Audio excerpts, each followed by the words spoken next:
Hello, and welcome to 10 Lessons Learned, where we talk to leaders and luminaries from all over the world to dispense wisdom for career, business, and life in order to make the world wiser lesson by lesson. My name is Diana White, and I am your host for this episode.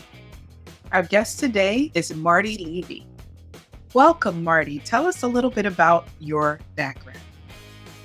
Well, thank you for having me here today, Diana. I'm excited to share some of the life wisdom I may have acquired. And if it's not wisdom, people can ignore the points.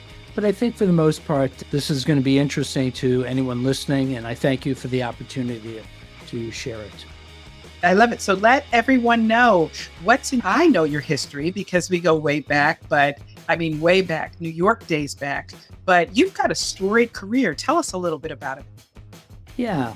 Most of my professional career was in Silicon Valley in the tech industry. I'm a B2B sales executive and revenue leader. I've worked for some of the world's largest tech companies as well as startup companies. So much of what I'm going to share with you is the wisdom of having spent a multi-decade career in Silicon Valley, supported by the consulting activity that I do today with a lot of startup companies that I work with. So my background is I did, in fact, grow up in Brooklyn, New York. And, that was my first experience in sales. And I've kind of realized that I had a special knack for that.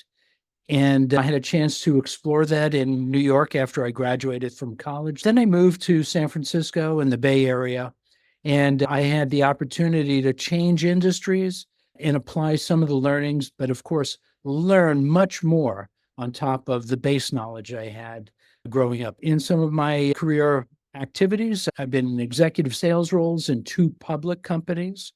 I was a global VP of sales for a successful startup company that went IPO.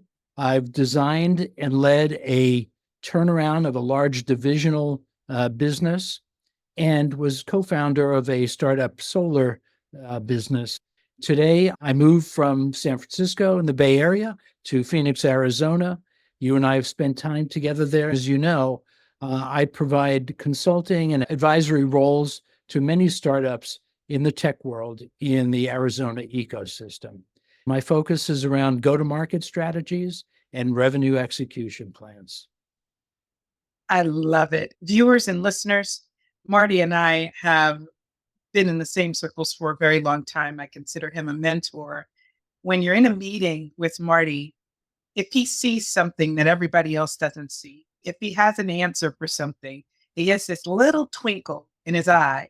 You learn to look for that, especially if you're virtual or in person. You learn to just look at Marty and see what's going on in that head. And you see that twinkle and you say, Marty, you have anything to add? And then you get some wisdom. So I'm super excited to jump into these lessons today. But I have an icebreaker question for you. It's usually one of the most difficult ones. What would you tell your 30-year-old self? If I had to do it all over again and I could talk to myself and change things, I would basically advise myself to focus on my own, setting my own aspiration levels. See, people have opinions once they know you, or even if they don't know you, they kind of surmise what you're capable of and how to succeed. But if I had to do it all over again, I would just stay focused on my own aspiration levels and execute against what I want to achieve. I think I would get there faster. I'm proud of what I've achieved, but my 30-year-old self would have been more focused and directed if I blocked out a little bit more of the inputs I got and just set my own aspiration levels and strove to achieve them. I love to hear that. We are proud to say that we have quite a few up and coming leaders listening to us to try to figure out, how did they do it? So I don't make the same mistakes and I can go straight to the top, right? And when you talk about being young in your 30s and saying, I would forge my own path. Do you have any advice for our younger listeners on a quick first step to give them the confidence to do that? Because as you know, in your 30s, you got a lot of people telling you what they think you should do, right? Exactly. Well, to me, it's very simple. Identify what your strengths are and build on your strengths. Because once you stay on that path, if you allow yourself to be open to learn and explore and identify weaknesses, you have the opportunity over time to complement what is an inherent skill set and learn other skills that would enhance your career. Viewers and listeners, take that and write it in a journal somewhere. It's going to come back. Let's start with lesson number one. Sure. Winning and keeping customers is the essential function of a business. This is so succinctly said, but so important. Talk to me about it, Marty. It's essential, and we often lose sight of it, particularly in the tech world where people have developed new technologies or have breakthroughs with new products.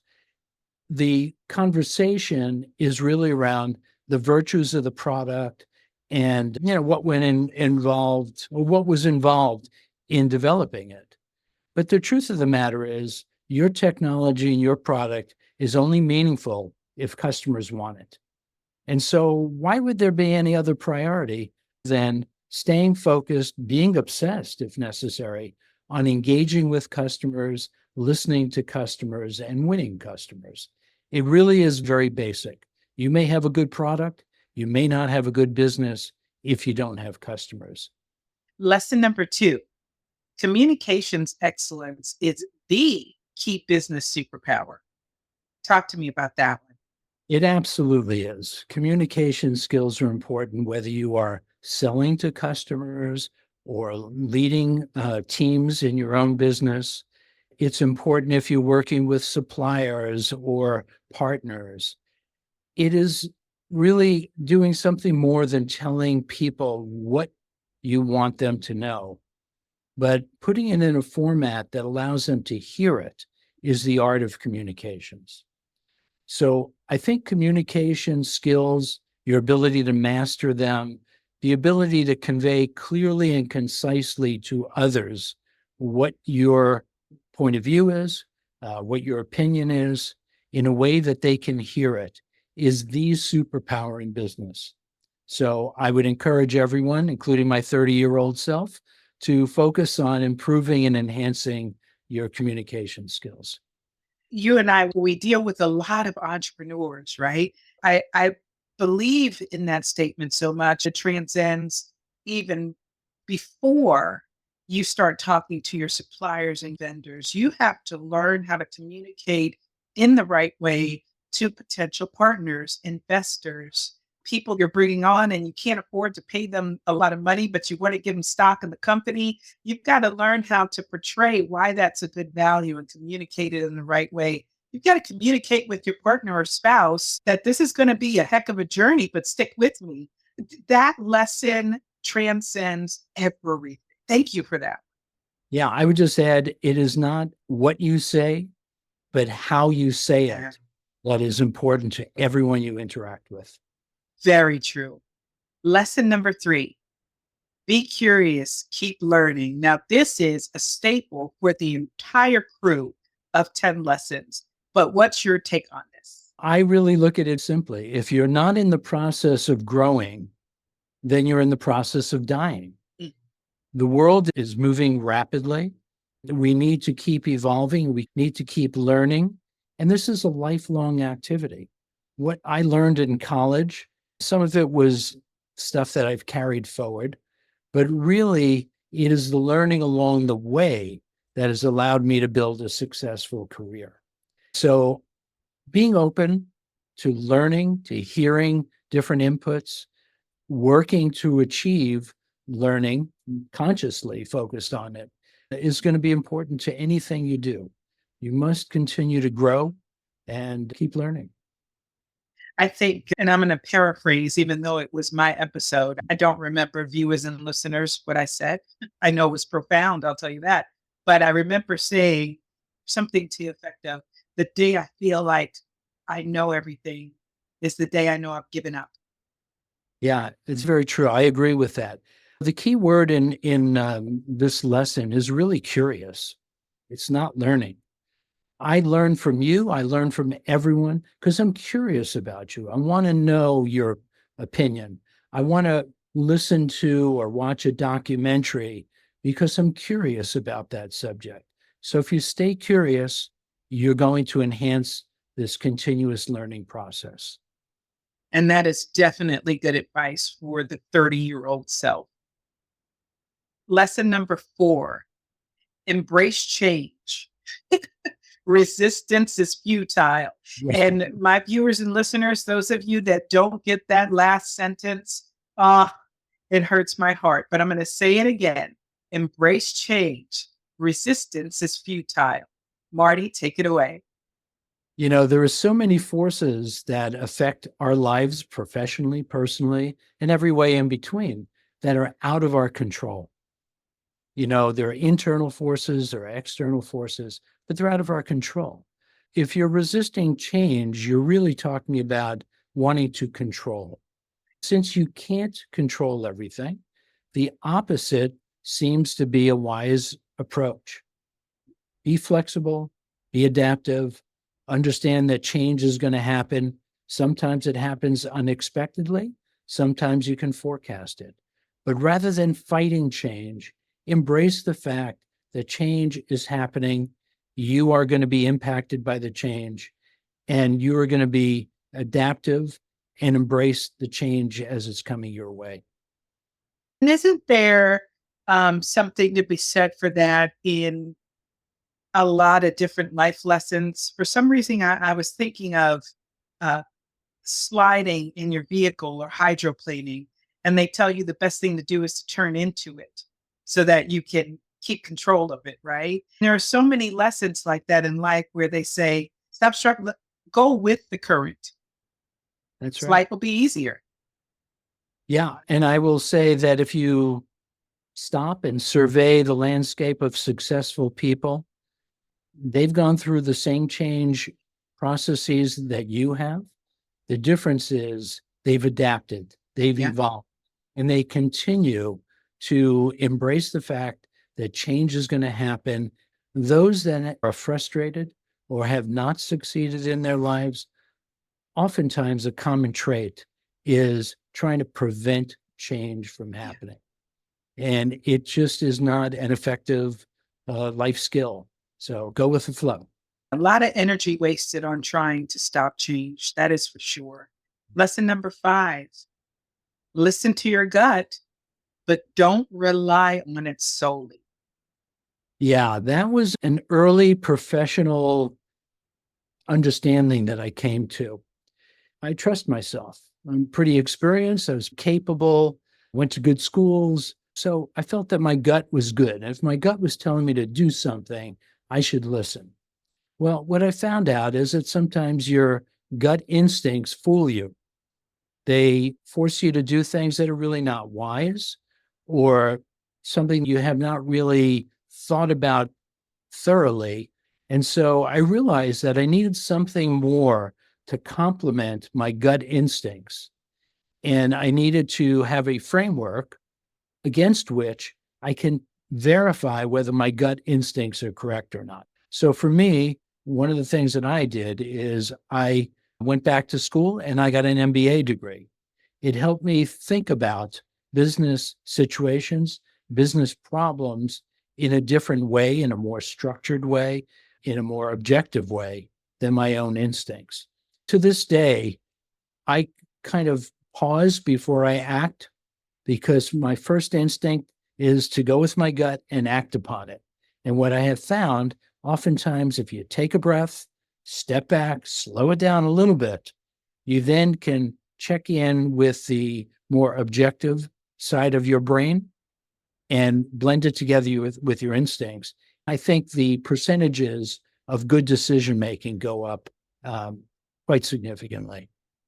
I think that there is a really good sweet spot between that gut instinct and the critical thinking.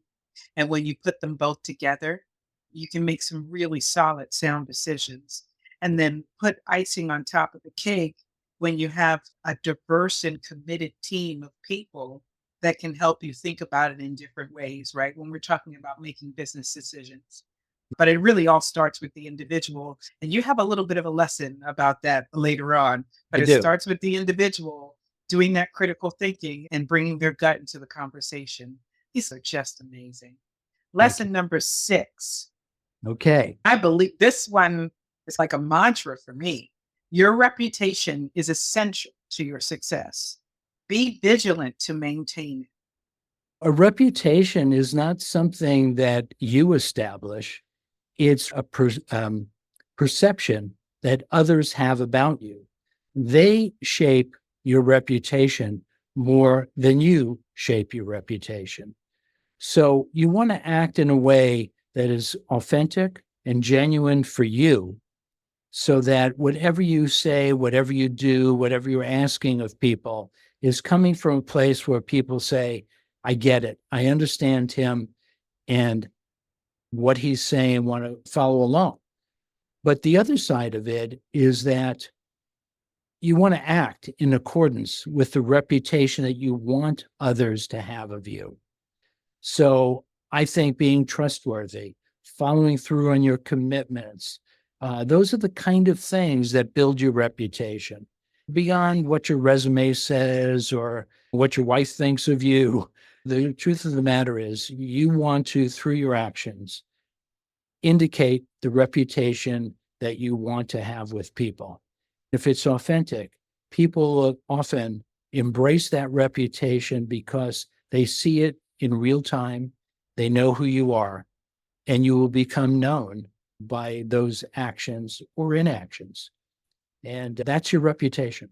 It is. And when I talk to young people, professionals just starting out, entrepreneurs, solopreneurs, I talk about reputation and I talk about brand building. It gets to a certain point where your personal reputation, it's your brand, right? It's what people know you for. I didn't understand what that meant when I was younger. I just knew that I didn't want to be seen as the lazy person.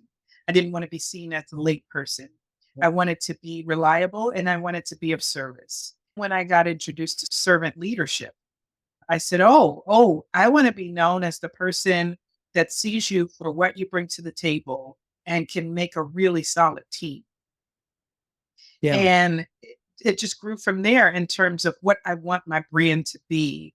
And Yes. the good news is if you know who you are and you're coming from a good place, it's so easy to cultivate because, like you said, all you have to do is be yourself.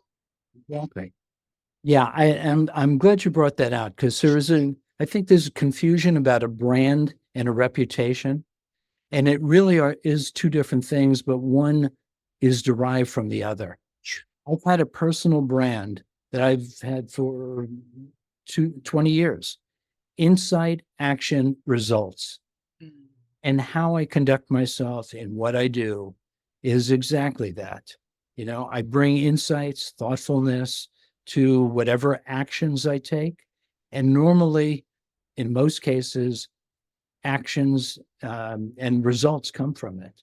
And that's my brand, but it's based upon who I am and how I conduct myself. And I will say that that is absolutely true. And lesson number 7, we talked a little bit about trustworthiness. Lesson Yeah. number 7, be trustworthy, earn people's trust, avoid demanding it. I was so glad you added that last part. So I'm going to read it again. Lesson number 7, be trustworthy, earn people's trust, but avoid demanding it.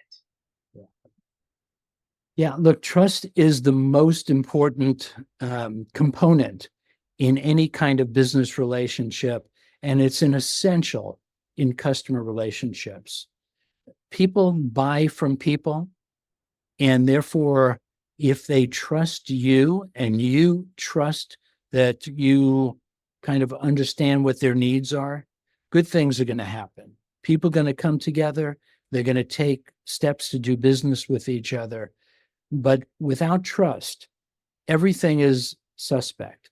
What you're saying about the product, what you're saying about your company, what you're saying about your competitors, what you're advising them to do, all can be suspect. But if trust is instilled, if there is a feeling of trustworthiness, then people will move forward with you, and positive things come from it. The reason I put that last phrase is that often when people are moving into a position of leadership, whether it's at the top leadership or middle leadership or leading a team, by virtue of their title, people think that you should be trusted just because you're in that role. And that is not the case. You have to earn trust and become trustworthy. And if you demand it, people will oftentimes resist you. They will put up walls and they will never trust you. Yeah. And even when it comes to your personal life, um, I, it has been a very, very rare occasion where somebody has said either to me or around me, well, you trust me, right? And it didn't give me like the heebie-jeebies. Like when you have to ask, like, you trust me, right? Like it's being forced. It's Yeah. being forced. And it's not a comfortable situation. And so you really brought the point home there for sure. And the phrase, trust me, often comes up. And it is not something that most people accept at first blush. They Right. need to know who you are, then they can trust you. Right. I think that again, I'm going to go back to uh, the personality traits and the character building. I think it's less about people trusting you as the individual and more about them trusting what you stand for because you've been consistent Yes. positively over and over again. And so I hope that our younger viewers and listeners understand that this starts early and it happens sometimes without you knowing it. And so we have Marty, you and I, when we consult different founders, if they're of a certain age, they always talk about things from a different aspect. And young people may feel like, well, I haven't been in the game long enough to develop a reputation. I haven't been in the game long enough for people to feel a certain way about me. That is absolutely not true. Whether you enact it or not, your reputation is being built Yeah. Every day. It's being, every day. So make trustworthiness a part of it, but don't force it on people. They have to feel it from you by your actions. And speaking of by your actions, lesson number 8, listen more, talk less. yeah. Look, we all like to talk, especially if you know something, or, as many salespeople are trying to convince somebody of something. The fact of the matter is, you can talk all you want, talk about all the virtues.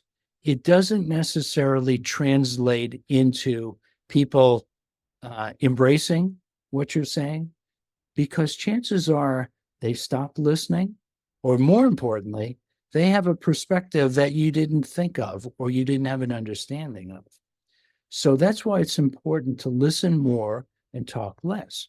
Understand what they think, why they think it, what motivates them, why something is important to them, what kind of frustrations do they have. You want to be able to talk enough about what you want to convey, but more importantly, you want to listen more to what they are saying, because that's what people are going to take action on, is what they're thinking about, what they care about, what they want to achieve. And so if you give them the chance, you're going to learn quite a bit about them, and you're going to have a more authentic, genuine interaction. So true. And when you're in sales, that's one of the first things you learn It is is. to listen to your customer. Yeah. And look, the purpose of listening is to understand, right? And that should be a goal in any kind of business transaction or conversation. So I think most of the time people are listening but they are listening so they can respond to what they want to talk about, Yeah. right? That's where things break down. So even if you listen more, talk less, what you or how you do your listening is equally as important. And it's important to understand what matters to them. So you're listening to understand. And if you then have a response, it's going to be a well-grounded response. And it doesn't have to be a response that is in agreement, right? You can Exactly. agree to disagree, but if you can prove that you've listened for comprehension, That's right. then it's less likely to lead. So you talked about listening to respond, but there's also listening to debate, right? Where Sure. you don't care what the other person has to say. Your stance is your stance. Well, you know what? Nobody will ever see the other's point of view. You can see each other's point of view and still walk away thinking something different. Yeah. I'll give you a good example. I learned this early on. In New York, my first job out of college was working for a pharmaceutical company. And what I was to do was to go visit all of the doctors in my territory. And I would I was instructed to follow a script. This is what you're going to tell them. And after I was out in the field interacting with these doctors, I realized that as much as I talked, there were only a couple of things that they really cared about. So what I discovered is if I can listen more, then I can talk less, but be more impactful. Yes. So as an example, it was an antibiotic that we were introducing. It was, faster, cheaper, better, all those wonderful virtues. But I started talking to pediatricians and I said, with our antibiotic, your patients will have less side effects. Well, suddenly that one sentence changed the dynamics. I became the number one salesperson in the country simply by that statement, talking based upon what I've listened to, what I heard from the doctors. I threw the scripts away, and all I did was show up and say, here's why you should use it, and here's why this will benefit you. It changed my life, really. Well, and it's an old practice that people forget, right? Which is just what is your customer's pain point? That's right. Not the virtue or the value you think you're selling of the product. What is their pain point? That's right. Um, and you learned that without somebody having to teach you that. That's awesome. Exactly. That Exactly. is awesome. Number 9, lead by example. Others will act as you do. I know this from absolute experience, but I would love the experiences that you've had with this lesson. Yeah. No, this is this is true in so many aspects of your life. Um, and that is, you want to follow your heart. You want to lead in a productive and professional way. And if you are consistent about how you conduct yourself, you communicate in a positive way and in a clear and concise way, people are likely to follow you because they see you living this every single day of your life. You don't have to pretend. It doesn't have to be a new initiative. It is just the way you lead. So I had a situation where I came in as a VP and general manager of the third largest electronic components distributor in the world. And I came in to run the California division. It was in total disarray. So I walk in there and, there were 50 to 75 people there. And you could see the look of skepticism on everyone's face. And what I said is, look, this is what you can expect of me. This is how I'm going to conduct myself. And when you see that this is an opportunity for you to win by following my lead, it's going to be real easy for you to succeed and win. And so I recognize there that I can say what I want about leadership, what I would want them to do. But It was really in how I led, what I did, what they saw every single day that inspired them and brought cohesion to this ragtag group of salespeople. And it really was a very demoralized situation. And the result of it is we were able to double sales every year for 3 consecutive years. The same, more or less the same team, although we did have turnover. And why? Because they understood what was expected of them. They saw that the path forward was what they were seeing in me, and they started replicating it. That's why we're talking about lead by example. And it's such an important lesson, and it's so much a part of our lexicon that parents had to make up the old adage, do as I say, not as I do, right? Because children don't listen to what you say, they watch what you do. And what you do gives them permission to do the same. That doesn't change when you grow up and into the workforce. You just look at the entity that you're working for as your quote unquote surrogate parental figure, if you will, Yep. right? And if they're doing some gnarly stuff, but saying something different, it doesn't sit well in your gut. I think your entire lesson space just is full circle, right? Everything connects to each other in some way. Well, they really do. And as I was preparing for this discussion, it enlightened me as to how these things all interconnect with each other. So I think you just highlighted something that's quite insightful and really what I discovered in preparing for this discussion today. Well, we're down to the last lesson, but it's a Oh, powerful one as well. And this is the thing that I alluded to in one of our previous lessons that we discussed. Lesson number 10. Great individual performance in a team effort is the model for excellence. yeah. It indeed is. Look, we all want to be better, and therefore we want to optimize our skills, our performance, our knowledge, our expertise. That's great. However, if you were to do that in the context of a supportive team, whether that team were the product teams and the supplier teams and the partner teams, what you get is a synergy, right? It's a combination of elements. Now, I grew up in New York. I played basketball most of my childhood. You know, we all know the Michael Jordan story, right, with the Chicago Bulls. Michael Jordan was a great individual player, but he excelled to the highest level, became a superstar because he was able to achieve greatness in the context of a team effort. If he didn't have the other players doing their job correctly, he would never have achieved superstardom, even though he was a great performer.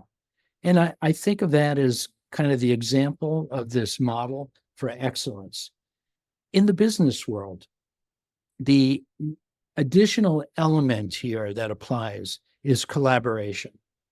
So this is a word that people use quite a bit. It's a buzzword, but the essence of it is that when you bring together a diverse group of people to get diverse inputs coupled with your own individual skills, you're going to end up making better decisions and you're going to be more effective in your actions. And the reason for that is that we want to move fast. We want to get it done. But if we slow up a little bit, if we listen to other inputs, collaborate and share ideas, we can now operate as a team.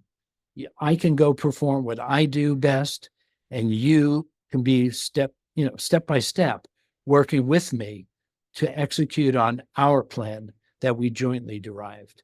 It's the essence of what I think, creates star performance and excellence in any business activity. Viewers and listeners, when I first agreed to be a host on 10 lessons, I came up with a list of potential guests, a bucket list that I wanted. And I think we're 2 years out. Marty was on that original bucket list. I don't know if he knows this, but I finally was able to snag him. And I think everyone can see why. It took me 2 years, but it was well worth the wait. An amazing, amazing man with a storied career and some amazing lessons. We have a lot of guests on the show that speak in terms of the wisdom that they gained because of their age. And I love your lessons, Marty, because this is stuff that you can start to implement and start to make a way for yourself straight out of undergrad, straight out of college. You can start practicing a lot of these efforts that you can hone over time so that when you get to our ages, you can say, yeah, no, old hat, I've been doing this forever. Well said. Thank you for the comments and your interest in getting me here. I hope that these 10 lessons will resonate with people because in addition to what you said, you can pick this up at any time. Yeah. If you didn't do it when you were very young, you can do it when you're in middle age. I continue to evolve and build off of these 10 lessons. And so these are just things that you can build on and grow on, and you don't have to think it only happens at a certain point in your life or in your career. Well, but we're not done with extracting all that wisdom from your brain. What Okay. have you had to unlearn? Out of all the things you've had to learn in your life, what have you had to unlearn? Yeah. Well, I think I've always been a highly motivated individual. I want to succeed at the highest level in everything that I undertake, and I conduct myself in that way. And that's been true all my life. But especially when you're younger, you can't obsess about being successful. And obsessing about it doesn't necessarily move you to success faster. In fact, it creates more stress. It creates challenges in your decision making and your critical thinking. So unlearn being obsessive to be successful. Act in the ways that we've talked about here, and you will be successful. And I wish I learned that earlier because I kind of had the outline, although I've learned many of these things at a more comprehensive level that we've been talking about. But you really can overdo this and drive yourself so hard that you really miss the essence of who you are and the value that you can bring into any business conversation. And, the other part of it is that sometimes being obsessed puts you in a position where you have a checklist. I need to do this, this, this, this, this. And you feel really good about checking off items on your list. Well, I think what really matters is, I call those activities. What really matters are actions. And actions move towards goals. So if you're goal-oriented, you don't have to obsess. If you think about, is my action going to help me achieve my goal more than how many things do I need to do? How am I going to get it done? There's not enough time in a day. You're going to be in a better place. You're going to be more successful. Well, with that, I want to thank my guest, Marty Levy, for sharing his lessons with us today. You have been listening to 10 Lessons Learned. This episode is produced by Robert Hossery and Cody Como. Please tell us what you think of today's lessons. You can email us at podcast@10lessonslearned.com. Go ahead and hit that button, subscribe, and turn on the notification bell so you don't miss an episode of the only show that makes you wiser, lesson by lesson. Thank you, everyone. Be safe.